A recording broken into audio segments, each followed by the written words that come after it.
Bonjour. Alors aujourd'hui on va faire une recette de baguette, plus précisément la baguette pour le banh mi, qui est une variante de la baguette française.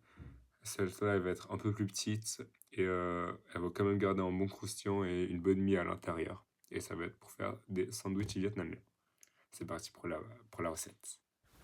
Pour cette recette, on aura besoin de 500 g de farine, un sachet de levure instantanée, de l'huile d'olive, 7 g de sucre et une pincée de sel, ainsi que 280 ml d'eau. Comme ustensile, on aura aussi besoin d'un batteur, d'un spray à eau et d'une lame de rasoir. Pour commencer, on va mettre l'eau dans un récipient avec la levure et le sel et le sucre. Ensuite, on va pouvoir ajouter la farine et commencer à mélanger. Pour mélanger, vous pouvez régler votre batteur entre 2 et 6 en sachant que plus la vitesse de battement est élevée, plus vous aurez un rendu élastique sur la pâte et ce sera plus simple pour la pétrir plus tard. Une fois qu'on a un peu une pâte un peu assez bien formée, on va venir ajouter une cuillère à soupe d'huile d'olive et on va laisser continuer de pétrir la pâte.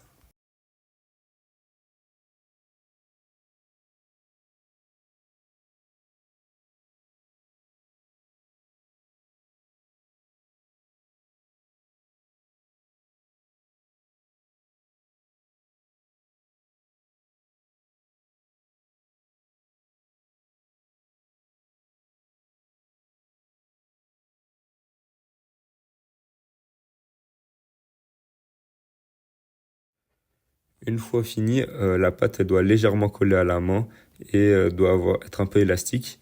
On va venir former une boule, puis ensuite huiler le récipient et huiler la surface de la pâte. Et on va revenir réserver pour 45 minutes à 1 heure.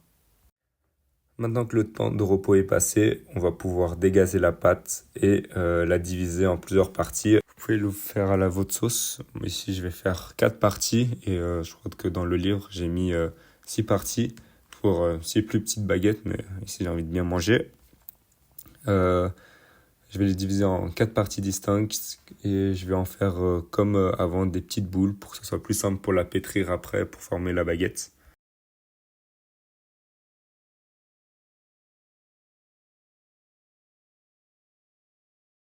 Maintenant que notre pâte est divisée en plusieurs parties, on va pouvoir travailler sur une surface propre et il n'y aura pas besoin de fariner le plan de travail parce que la pâte ne sera pas assez collante. On va pouvoir étirer la pâte pour qu'elle fasse environ 45 cm de long et aussi en même temps l'aplatir pour pas qu'elle soit trop épaisse.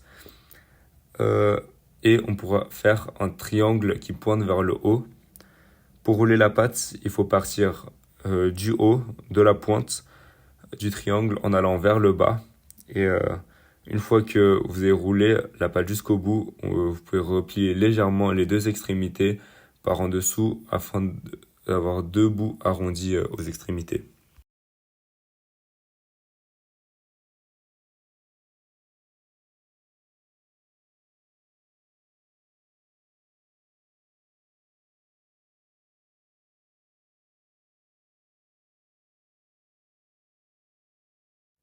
Une fois toutes les baguettes faites, vous pouvez les disposer sur une plaque à la face lisse qui regarde vers le haut et recouvrir d'un linge pour encore une fois laisser reposer 1 heure. Une fois les 1 heure de temps de repos passés, vous pouvez un peu sprayer avec de l'eau les pans. Moi, je vais les badigeonner d'eau comme j'ai pas de spray et faire une petite entaille. C'est là que la lame de rasoir est utile.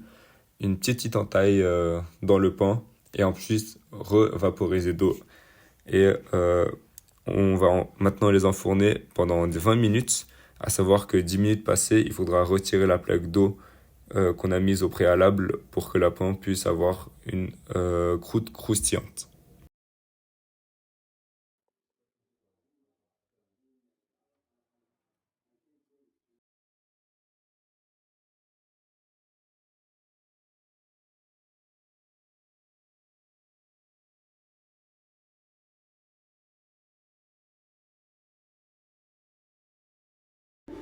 Maintenant que les 12 minutes sont passées, on va pouvoir retirer la plaque d'eau et les relaisser encore 10 minutes pour que la croûte puisse avoir un bon croquant.